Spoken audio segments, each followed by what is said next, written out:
I'm Israel. Hi, Shabbat Shalom from Tel Aviv. Alright, ladies and gentlemen, fans and viewers in the page, viewers in the YouTube channel, welcome to today's update and today's edition, ladies and gentlemen, fans and viewers. I'm here to update my fans and viewers and everybody all over the world the way it is and exactly the update that is going on in the Gaza Strip. During the week, we've been getting a lot of updates and reports from the Israel Defense Force and Israel Air Force. I'm here to update the world exactly the way it is.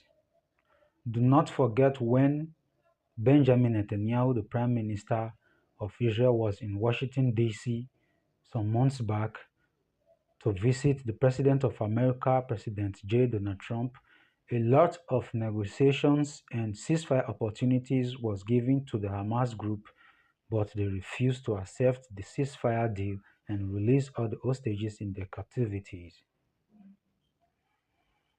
Right now, all civilians in southern Gaza Strip and every region in the Gaza Strip has been ordered by the Israel Defense Force to move south, because the Israel Defense Force and Israel Air Force are intensifying their offensive strike in the Gaza Strip, so they are giving civilians evacuation notice for every civilians to move south away from the reach of arms.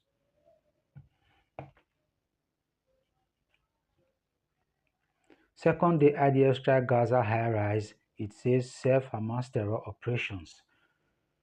Welcome to today's update, ladies and gentlemen, fans and viewers in the page. As you are watching from Facebook, please follow the page, share the videos, and give me a thumb up in the like section. Subscribe to our YouTube channel, Tel Aviv Reporters TV. Give me a thumb up in the like section and share the videos. Follow us on our S handles, Tel Aviv Reporters TV. Share the videos, retweet the videos, and give me a heart there in the heart section. Welcome to today's update and today's edition, ladies and gentlemen, fans and viewers in the page. Quickly, let's delve into the video update that we have here. Pay very good attention and listen to Chaim Milspin, Commander Sergeant Major, as he is here to update us from the Gaza Strip. Gaza City must be evacuated, and we must deal with the terror threat above ground and below ground. Do you remember the propaganda machine was saying back in the day, all eyes on Rafah? There's no way to deal with the southern Hamas stronghold of Rafah. You remember that?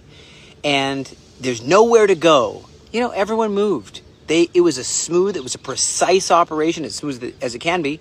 Precise, but people were up in arms like there's nowhere to go. The same thing they're saying right now with Gaza City. It's a stronghold of the enemy, and it's got to be dealt with. Above ground, below ground, Gaza City must be evacuated, and it will be, and there are places to go. I did hear that United States President Donald Trump says he personally wants to oversee these ceasefire talks, and he said it means that there's no way, in no constellation, that Hamas does not disarm and that Hamas stays in power. No way. They must disarm. And so it's really, we're down to the wire here. Everybody's feeling the stress, because that's it. Hamas will have, that's it. That's their main last big stronghold. Of course, after you have Deir al-Balach and you have Mawasi and you have other places, but this is the main big one. You've got Steve Witkoff, the American envoy here, about the war in Gaza, talking about this ceasefire, and the official position is that there's no partial agreements. There's no, now we're going to release 2 hostages, now we're going to release 1 girl, now we're going to release, you remember that time when they made an 8-year-old girl do a video and say, please give the Hamas whatever they want, just so I'll be let go. It's like they're trying to control us. Hamas cannot have a connection to a future government at all. That's not even in any way, shape, or form. This is a shared position with the United States and Israel. And there's a broad meeting that President Trump will lead today. I'm very excited to hear what happens. And, and really it's what's going to happen when this war ends. And it will end eventually. How's it going to end? What do the jihadists of the world, what do the bad guys of the world learn from this war? That's really something very important that people are forgetting. Do they learn to take hostages? Do they learn to threaten the West and the West will give you whatever you want? No, it better not. And I know Hamas shows signs they want to negotiate, but it's going to be resolved one way or another. Hamas continually puts blockades to peace. And regarding the killing of journalists at the Nasser hospital in Khan Yunis, listen, it's a tragedy no matter if any civilian dies. So if a journalist accidentally is killed, of course it's a tragedy and no one is rejoicing.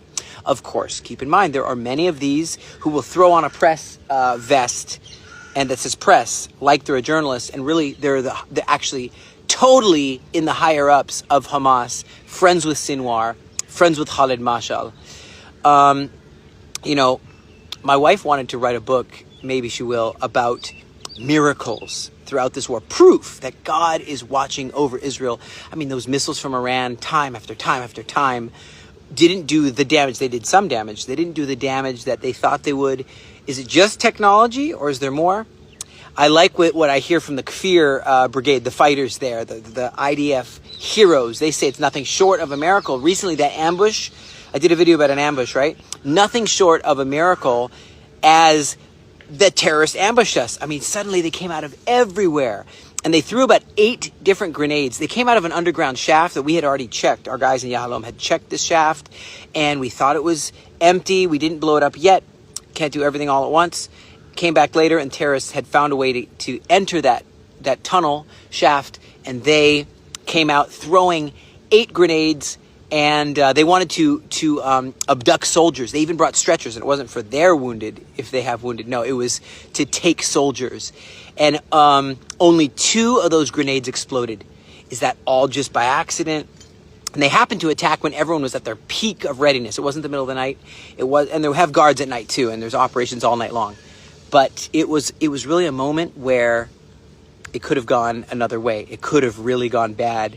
And some of our guys said, we saw suspicious movement. We heard noises in this area. Let's keep fully alert in this area, fully vigilant in this area. And yeah, and it's like a miracle. I know that really we're going through it. We're going through the fatigue. And you guys have been helping. You guys have been standing with us. You guys have been donating even to help the charity to bring support. Thank you. I think of Isaiah 43. Really think of that in this time when you go through the waters. I'll be with you. When you go through the rivers, it won't wash over you like the flood, Al-Aqsa flood. It's not going to sweep over you. When you walk through the fire, you will not be burned. The flames will not set you ablaze. Actually, this uniform, new uniform, right? It is flame retardant. It's no drip, no stick. And so that's what I believe that God is helping us.